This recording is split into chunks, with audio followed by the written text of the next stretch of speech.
امن و امان ہے۔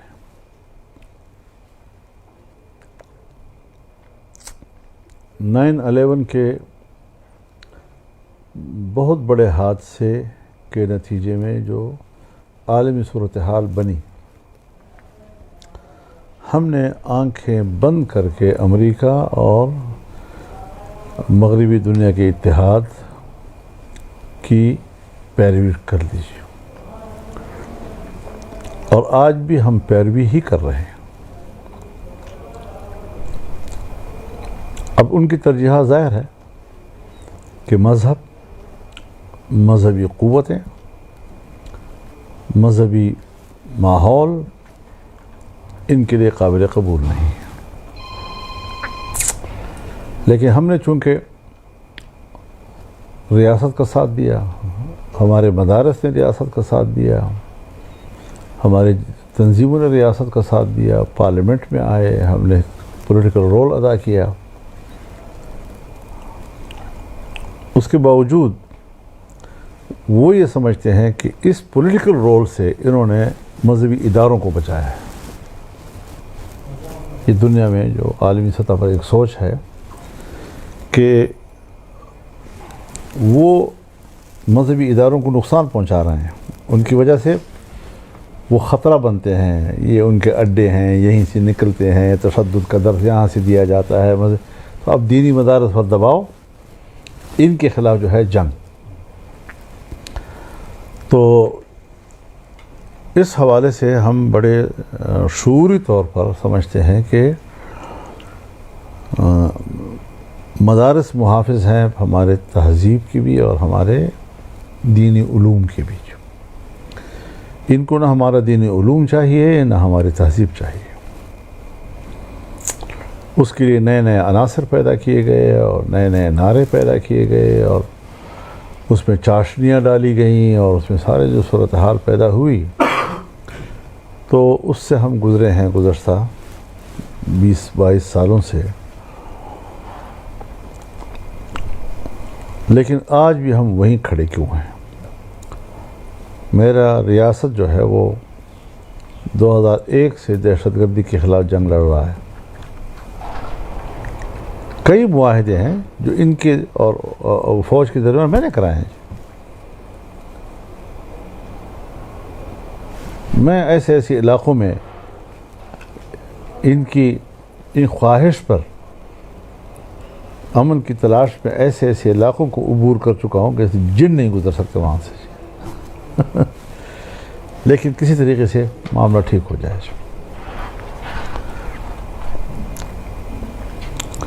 بس وہ جس طرح ایک تربیت ہوتی ہے کہ اگلے کو آپ ایک جگہ روکتے ہیں اور خود ایڈوانس کریں، اس پالیسی کے تحت چلتے رہے۔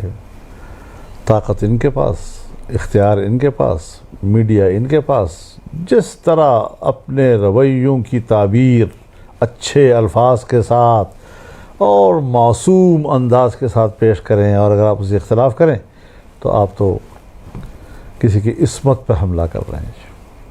حالانکہ صورتحال ایسے نہیں تھی۔ جو واقف حال لوگ ہیں اس میں ذرا ایک میں بھی ہوں، جانتا ہوں کہ بھئی فالٹ کہاں پہ ہے۔ تو یہ ساری صورتحال حضرت ہم نے دیکھی ہے۔ آج ایک مستحکم معیشت کے لیے دو چیزوں کی ضرورت ہے، ایک مستحکم معیشت اور ایک امن و امان۔ دونوں چیزیں آپ کی تباہ ہیں، اور اس سے سیاسی عدم استحکام آیا۔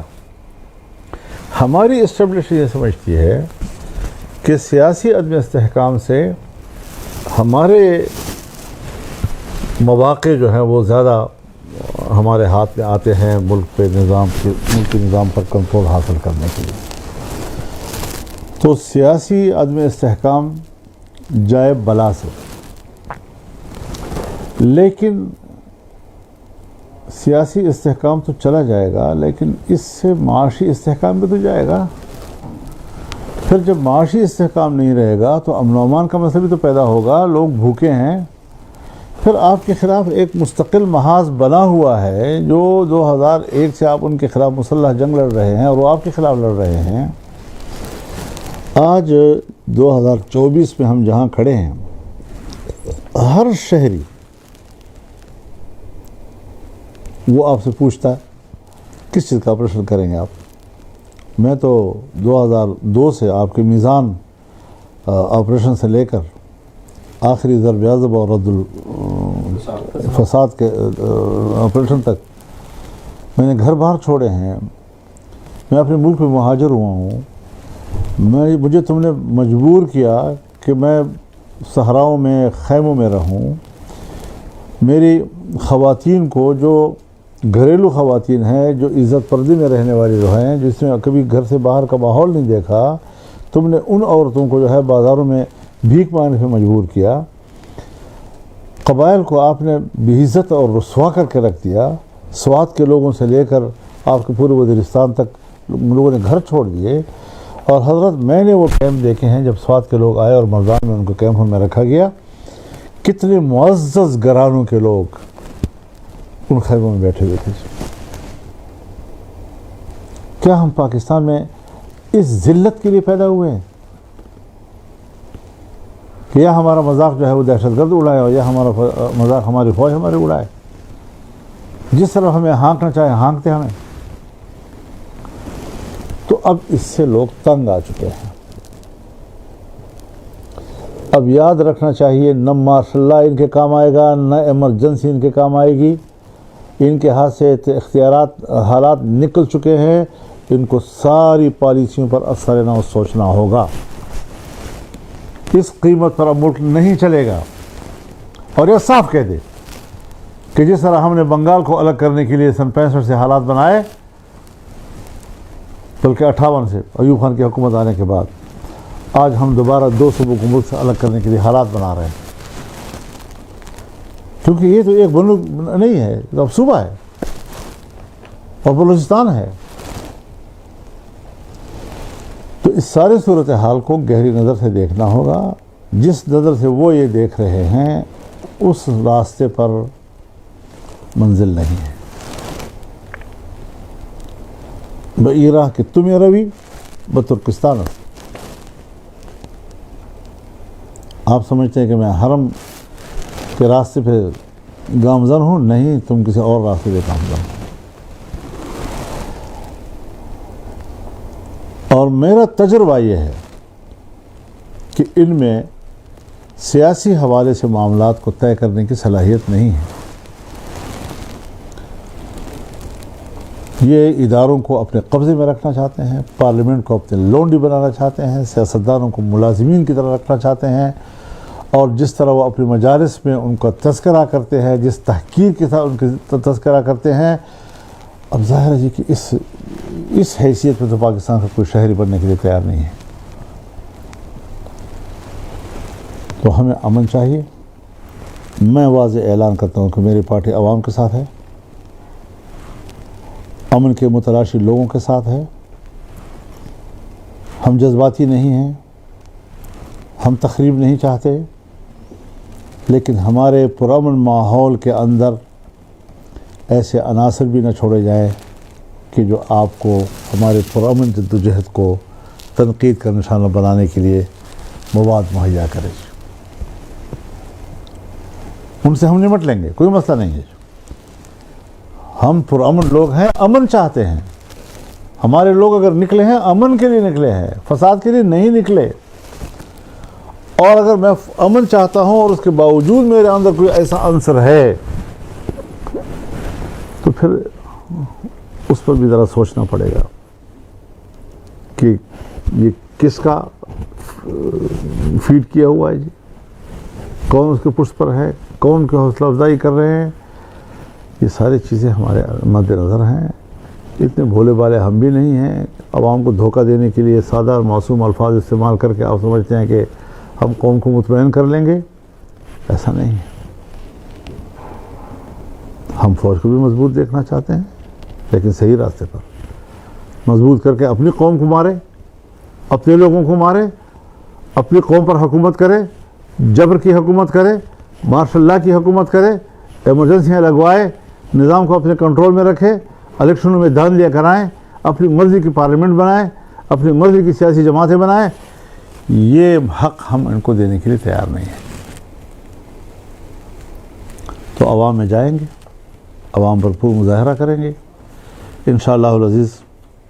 میں بذات خود شریک ہوں گا 10 اگست کو مردان میں کسان کنونشن میں، 11 اگست کو پشاور میں تاجر کنونشن میں، 18 اگست کو لکی مروت میں، اور انشاءاللہ تمام جنوبی اضلاع کا عوام کا ایک بڑا اجتماع ہوگا۔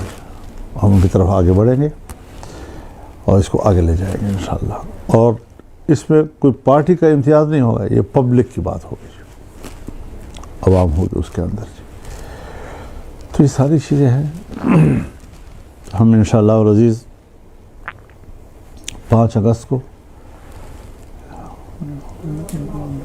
کشمیر میں یوم سیاح بھی منائیں گے، جب انڈیا نے آرٹیکل 370 کو ختم کر کے کشمیر کے اسٹیٹس کو تحلیل کیا، اور اس میں بھی انشاءاللہ پبلک میں ہم جائیں گے، عوام کا اعتماد بحال کرنے کی کوشش کریں گے، ورنہ یہ لوگ منفی سفر کرنا شروع کر دیں گے تو پھر اس کا اسٹیٹ کو نقصان پہنچے گا۔ ہم امن بھی چاہتے ہیں، ہم اسٹیٹ کی حفاظت بھی چاہتے ہیں، اسٹیٹ کو ہم خراب نہیں ہونے دینا چاہتے ہیں، لیکن اسٹیٹ کے جو مالک ہیں اور دعوے دار ہیں وہ بھی تو کچھ سوچیں۔ وہ معاملات کو خراب کریں ہم تو غیر مؤثر ہو جائیں گے، اور ہمیں غیر مؤثر بنایا ہے انہوں نے۔ جو ہمارے اندر استعداد و صلاحیت ہے اس وطن کی خدمت کرنے کی، ہمیں تو اس صلاحیت کا نہیں چھوڑا انہوں نے، اور اپنے دعویٰ یہ ہے کہ ہم چمادی کریں گے۔ یہ ہے ایک موضوع۔ اور کسی طرح بھی ہم ظلم و زیادتی کی اجازت نہیں دیں گے کہ وہ گولیاں چلائے لوگوں کے اوپر۔ بنوں میں گولی چلی، آج صورتحال کیا ہے وہاں پر، اور یہ آگے بڑھے گی۔ لیکن بہرحال ہم چاہتے ہیں کہ لوگوں کو امن ملے تاکہ لوگوں کو اطمینان آئے۔ عوام کی تو کسی سے دشمنی نہیں ہے، وہ تو اپنے بچوں کا پیٹ پالنا چاہتے ہیں، وہ تو کاروبار کرنا چاہتے ہیں، بیچارے نہ کاروبار کر سکتے ہیں نہ تجارت کر سکتے ہیں۔ گاؤں کا دکان والا دکان نہیں چلا سکتا، وہ ہر وقت خطرے میں ہوتا ہے کہ ابھی کوئی آ جائے گا اور میری دکان پہ قبضہ کر لے گا، مجھے کوئی قتل کر دے گا۔ دکان میں سودا بیچتے بیچتے بھاگ جاتا ہے کیونکہ کچھ لوگ آ جاتے ہیں جو ان سے ان کو خطرہ ہوتا ہے۔ اس حالت پہ کیا کوئی کاروبار کرے گا، کیا زندگی کا وہ کوئی انجوائے کر سکے گا؟ زندگی زہر بنا دی ہے انہوں نے لوگوں کی۔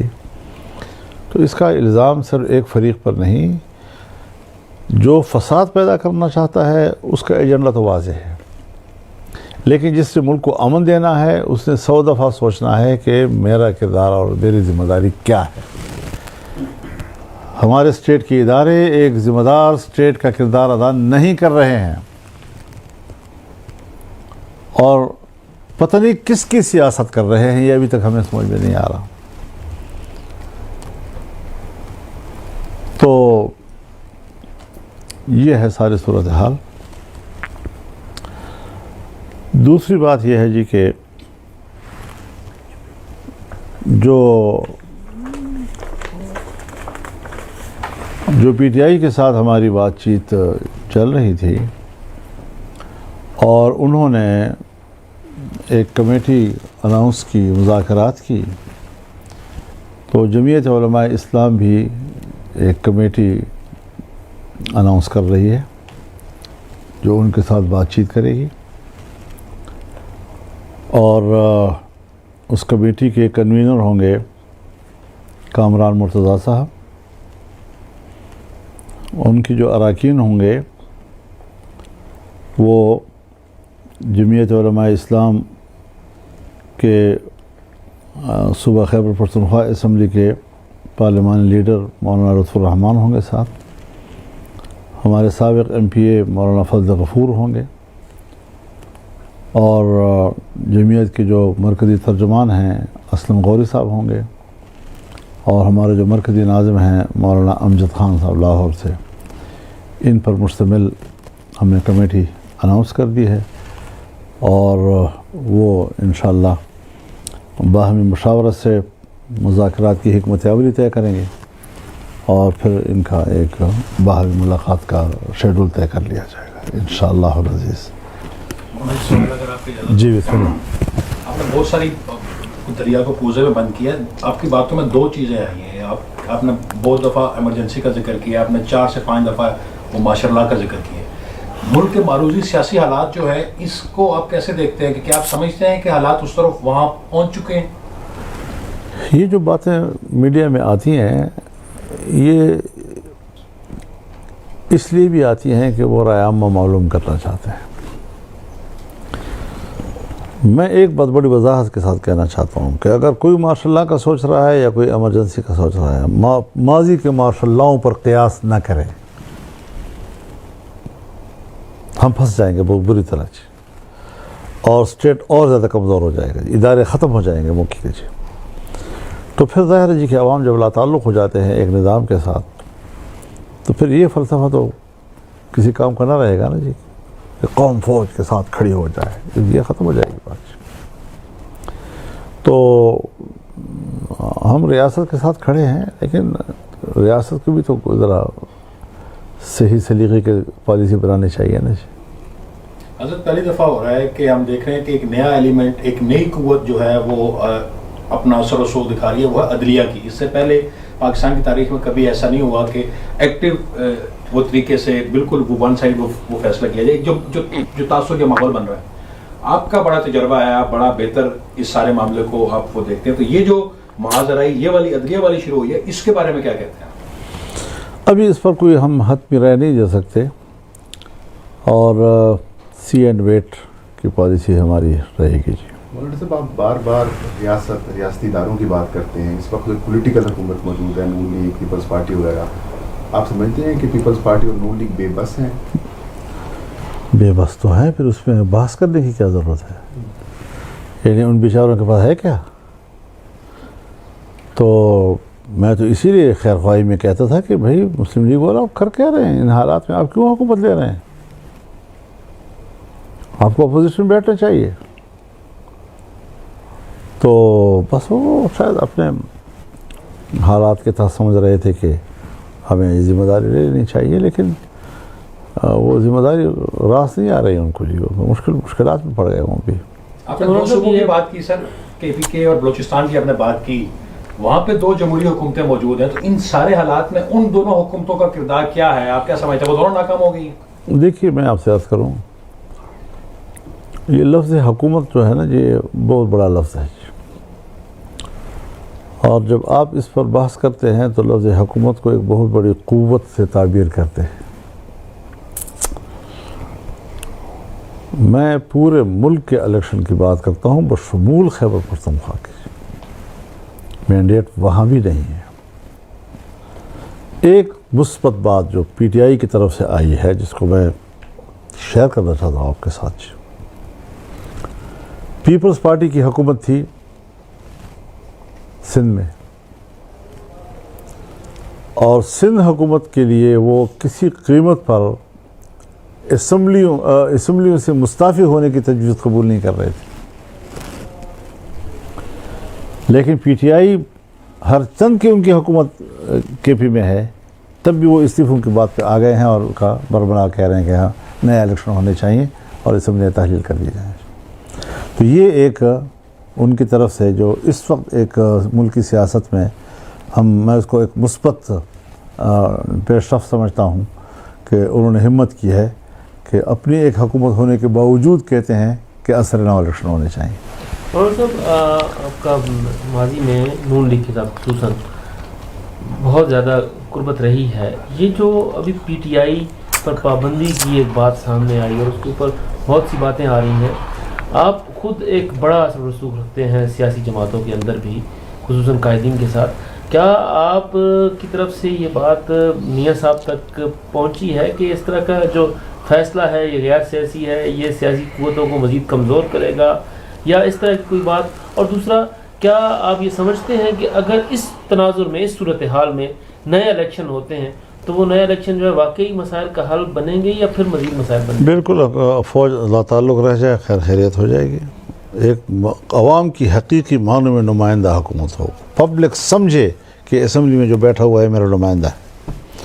اور اگر عوام سمجھتے ہیں کہ میرا نمائندہ نہیں ہے تو پھر وہ کیسے نظام کو چلائے گا؟ عوام اس پہ اعتماد نہیں کر رہے.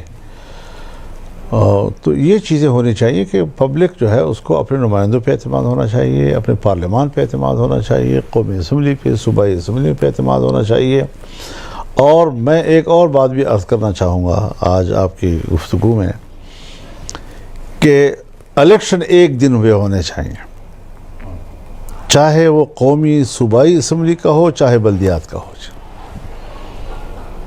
بلدیات کو بھی اسی دن ووٹ ہونا چاہیے.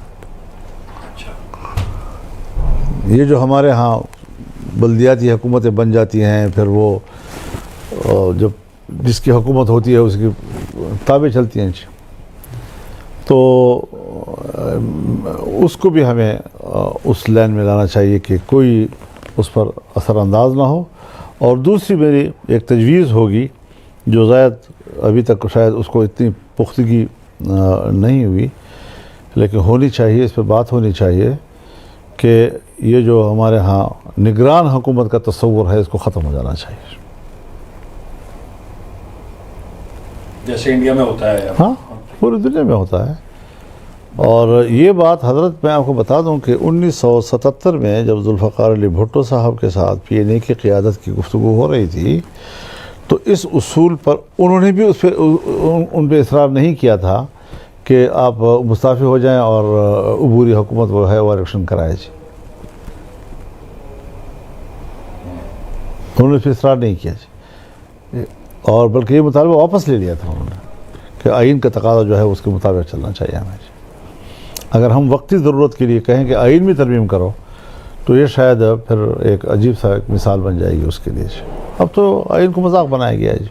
حضرت آپ نے بڑی زبردست بات کی اور یہ بہت بڑی خبر ہے کہ پی ٹی آئی جو ہے اس نے آپ کو یقیندانی کرائی ہے کہ وہ صوبائی اور قومی اسمبلیوں سے مستعفی ہونے کے لیے تیار ہے. تو آپ کی بات چیت دوسری طرف بھی تو چل رہی ہے. آپ کے ساتھ نون لیگ والے بھی رابطے میں ہیں، آپ کے ساتھ دیگر جو ادارے ہیں وہ بھی آپ کو یہ ایک اچھا سوال ہے.